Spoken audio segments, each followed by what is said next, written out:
ஆரம்பிப்போம். எடப்பாடியினுடைய இந்த ஸ்டாண்டை பற்றி நம்ம பேசி வைக்கிறோம். குறிப்பாக எடப்பாடி பழனிசாமியினுடைய இந்த மனமாற்றத்திற்கான காரணமாக சுகுணா அவர்கள் சொல்கிறது வந்து இந்த மற்றவர்கள் மாறிவிடுவதற்கு முன்பாக தானே மாறுறது அப்படிங்கிற ஒரு இதுக்கு வந்துட்டார். உங்களுடைய பார்வை என்ன?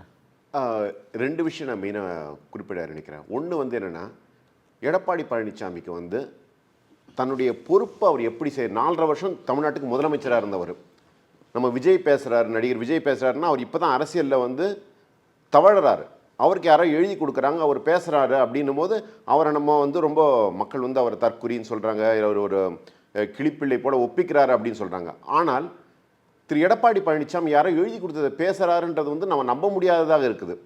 ஏன்னா தமிழ்நாடு HRNCE ஆக்ட் இதோட பேசிக் 1959 ஆக்ட். அது அவருடைய செக்ஷன் 66 தான் வந்து கோவில் பணத்தை வச்சு என்ன செய்யலாம், சர்ப்ளஸ் ஃபண்ட்ஸ், கூடுதல் நிதி, கோயில் செலவினங்கள், உபரி நிதியை வச்சு கோயில் செலவினங்கள் போக, அங்கே ஊழியர்களுக்கு கொடுத்தது போக, தினசரி பூஜைகள் போக, திருவிழாக்கள் போக, அங்கே நடக்கிற அன்னதானம், இன்ன பிற தர்ம காரியங்கள் போக, இல்லம், ஆதரவற்றோர் இல்லம் நடத்தலாம்.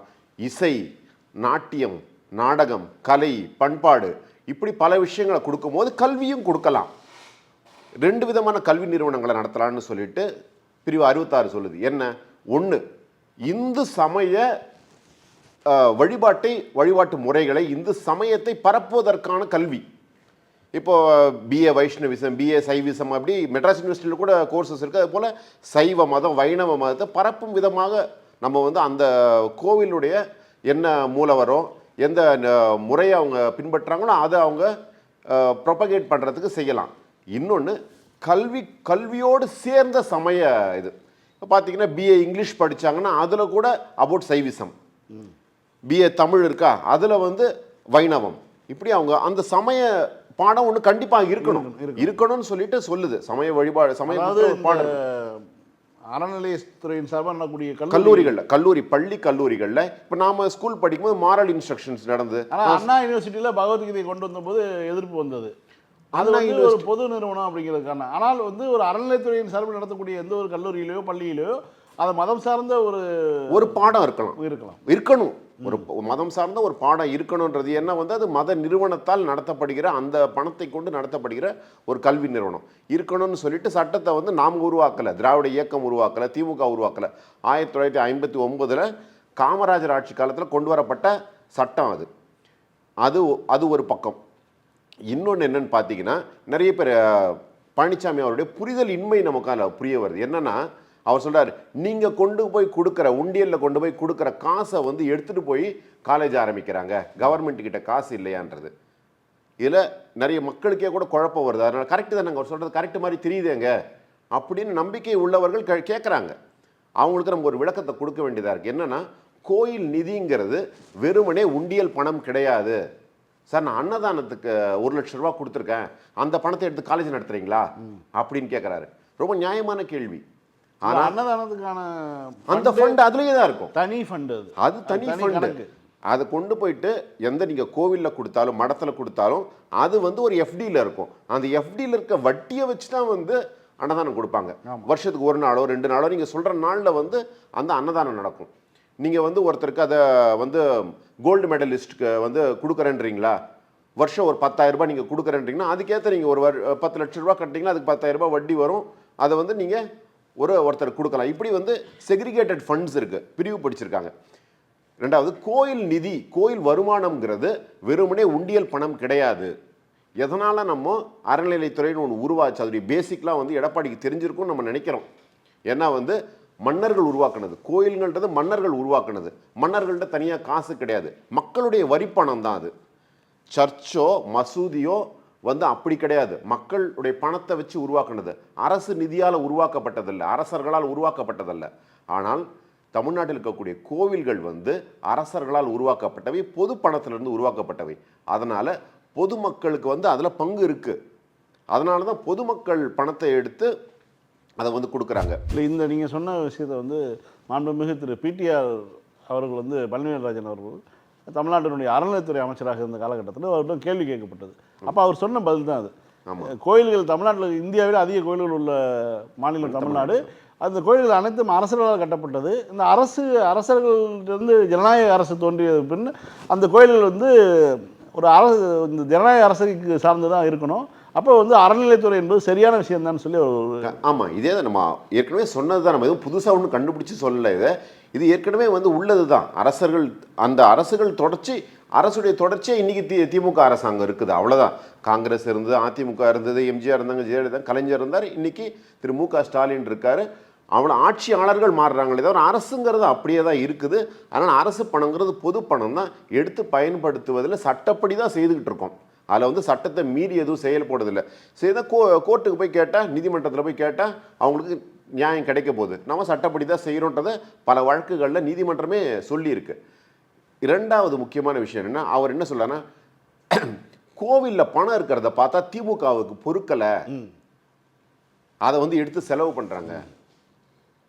4 ஆண்டுகள் கடந்துருச்சு. இப்போ திமுக ஆட்சி வந்து கோவிலில் ஏதாவது முறைகேடு நடந்திருக்கா?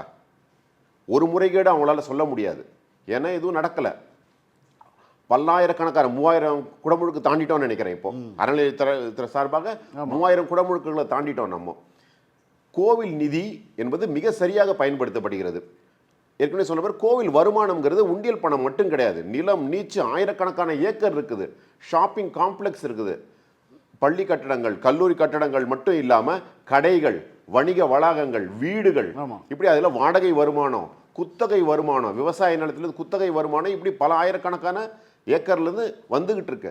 அந்த வருமானத்தை எல்லாம் நாம் வந்து இப்போது பல பேர் எடுத்து சாப்பிட்டுக்கிட்டு இருந்த இடத்துல, பண்ணையார்கள் எடுத்து சாப்பிட்டுக்கிட்டு இருந்தது, பின்னாடி ஆட்சியாளர்களுக்கு வேண்டப்பட்ட அரசியல்வாதிகள் சாப்பிட்டுக்கிட்டு இருந்ததெல்லாம் போக இன்றைக்கி கோர்ட்டுகள் மூலம், நீதிமன்றங்கள் மூலமாக நாம் வந்து சரியாக வழக்காடி ஆயிரக்கணக்கான கோடி ரூபாய் மதிப்புள்ள நிலத்தை மீட்டிருக்கிறோம். அதிலிருந்து வருவாயை நம்ம பெருக்கி இருக்கோம். அந்த உபரி வருமானத்தை இல்லாத அளவுக்கு இந்த 4 ஆண்டு காலத்தில் மீட்கப்பட்டிருக்கு.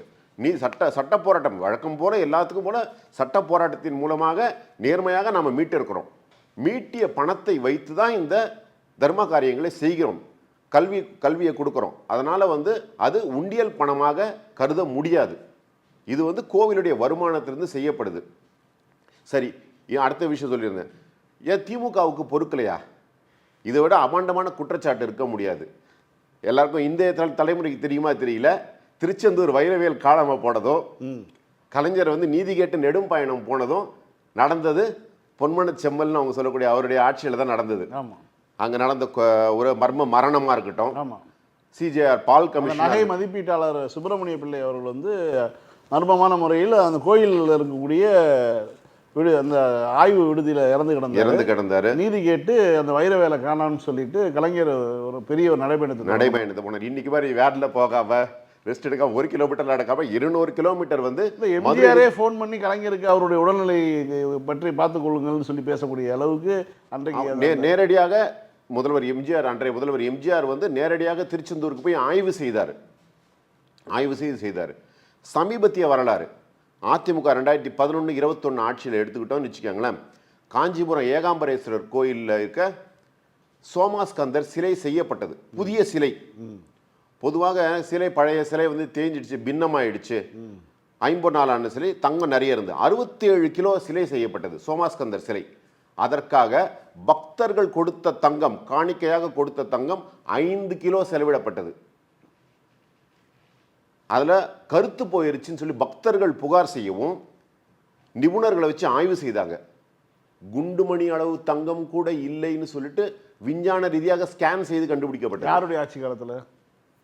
அதிமுக ஆட்சி காலத்தில் இப்போ பேசின கண்ணுக்கு பொறுக்காது திமுகவுக்குன்னு சொன்னார். அந்த எடப்பாடி பழனிசாமி ஆட்சி காலத்தில் கண்டுபிடிச்சாங்க இதை. அதற்கு வந்து ஒரு சிறப்பு அதிகாரி பொன்வாடிக்கவேல் போனார், அவர் தலைமையில் பண்ணாங்க. அதே ஏகாம்பரேஸ்வரர் கோயிலில் வெள்ளி பல்லக்கு ஒன்று செய்தாங்க. வெள்ளி பல்லக்கு போனால் பக்தர்கள் சொல்கிறாங்க, எனக்கு மரப்பலகையாக இருக்குது அப்படின்னு. வெள்ளியே இல்லை அதில். திருத்தணி முருகனுக்கு தங்க தேர் செய்தாங்க, அதில் தங்க தகடுகளே காணாமல் போச்சு. இது எல்லாம் நடந்தது, இருக்குது, எல்லாமே வழக்கு நடந்துகிட்டு இருக்கு. எல்லாமே வந்து நம்ம சொல்றது எல்லாமே சட்டபூர்வமாக இருக்குது, ஆதாரபூர்வமாக இருக்குது. எடப்பாடி பழனிசாமி தான் விசாரணைக்கு உத்தரவிட்டார். அதை பற்றி அது இல்லைன்னு மறுப்பாரா? அப்போ யாருக்கு கண்ணு பொறுக்கலை? நம்ம கேட்க வேண்டிய கேள்விகள் நிறைய இருக்குது இதில். இந்த இது இருக்கும்போது அறநிலையத்துறையை மிகச் சிறப்பாக இந்த அரசு செயல்பட்டுக்கிட்டு இருக்கு. அதை நம்ம உபரி நிதியை பயன்படுத்தி நாம செய்கிறோம். எடை குறைப்பாளர்கள்னு ஒரு எடை குறைப்பாளர் பேரே வந்து ஒரு டேர்ம் வந்து உருவாச்சு அந்த கால. அதுக்கு காரணம் வந்து ராமநாதபுரம் ராமநாத சுவாமி கோவிலில் நடந்த எடை குறைப்பு. அதெல்லாம் சகஜம்தாங்க. டெய்லி அது அபிஷேகம் நடந்தது, அபிஷேகம் அதெல்லாம் நடந்ததுன்னா எடை குறையும் அப்படின்னாங்க. அதெல்லாம் அழியா விதிகள். அதில் இன்னும் பின்னாடி போனோம்னா பழனி சிலை, பழனி முருகன் சிலை எப்படி கரைஞ்சதுன்றது வந்து அந்த வரலாறுலாம் பேசணும்னா பின்னாடி போகணும். அதெல்லாம் அறிஞர்களுக்கு தான் தெரியும். நவபாசனத்துல பின்னாடி தான் காணாங்க, பின்னாடி காணாங்க. அந்த பாஷாடம் என்ன ஆச்சு, கரைச்சி யார் வீட்டுக்கும் கொடுத்ததா சொன்னாங்க. அந்த கதைகளுக்கெல்லாம் போக வேண்டாம். பழனிசாமிக்கு அட்லீஸ்ட் தன்னுடைய ஆட்சியில் நடந்த அவர் உத்தரவிட்டு நடந்த இந்த விசாரணைகளை பற்றியாவது தெரியுமா அப்படின்றத அவரே கொஞ்சம் சிந்திச்சு பார்க்கணும். ஆனால் என்னென்ன நீங்கள் சொன்னப்பல 2வது நாளே பல்ட்டி அடிச்சிட்டாரு. நேற்று விழுப்புரத்தில் பார்த்தீங்கன்னா வந்து நான் அந்த அர்த்தத்தில் சொல்லலை அப்படின்னு சொல்றாரு. சின்ன பசங்கள்லாம் போராட ஆரம்பிச்சிட்டாங்கல்ல, அது அவருக்கு யாராவது தகவல் சொல்லியிருப்பாங்க. கல்லூரி படிக்கக்கூடிய மாணவர்கள் இந்த ஆட்சியில் வந்து எந்த காரணத்துக்காகவும் போராடினது இல்லையே. இந்த முதல் முறையாக வந்து எடப்பாடி பழனிசாமி எதிர்கட்சி தலைவருக்கு எதிராக ஒரு போராட்டம் நடக்குது. அதுவும் மாணவர்கள் போராடினது வந்து இந்த மாணவர்களும் பெற்றோர்களும் தமிழ்நாட்டுக்கு எப்போ கல்விக்கு மிகப்பெரிய ஒரு முன்னுரிமை கொடுக்குற, முக்கியத்துவம் கொடுக்குற மாநிலம். ஏன்னா இங்கே வந்து வெறுமனே அன்னதானம் நடத்திக்கிட்டுலாம் வந்து செய்ய முடியாது. தமிழ்நாட்டு கோவில்களில் இதே திரு எம்ஜிஆர் அவர்கள் உடல்நல சரியில்லாமல் இருந்தபோதும் சரி, அம்மையார் ஜெயலலிதா அப்போலோ ஹாஸ்பிட்டலில் இருந்தபோதும் சரி, அறநிலையத்துறை சார்பாக பல கோவில்களில் சிறப்பு வழிபாடுகள் இதெல்லாம் நடந்திருக்கு. அந்த பணத்தில் அப்போ வந்து கண்ணு பொறுக்கலையா, அந்த பணத்தை ஏன் எடுத்து செலவு பண்ணுறீங்கன்னா நம்ம யாரும் கேட்டதில்லை. வழிபாடுன்றது ஒரு நம்பிக்கையின் அடிப்படையில் செய்கிறத செய்யுங்கன்னு தான் அலோவ் பண்ணோம். இன்றைக்கி யாருமே திமுக அன்றைக்கி வந்து குறையாக சொல்லவே இல்லை. அதை இன்றைக்கி வந்து ஒரு பொய்யான அபாண்டமான குற்றச்சாட்டை சொல்லியிருக்காரு. அவருக்கு வேற யாரும் எழுதி கொடுத்திருந்தாலும் 4 வருஷம் அவர் எல்லாத்தையுமே அவர் டிவி பார்த்து தான் தெரிஞ்சுட்டு தான் ஆட்சி நடத்துகிறவர். அவர் இப்படி தான் சொல்லுவாருன்னு நம்ம எடுத்துக்கிடும் அது அவரை.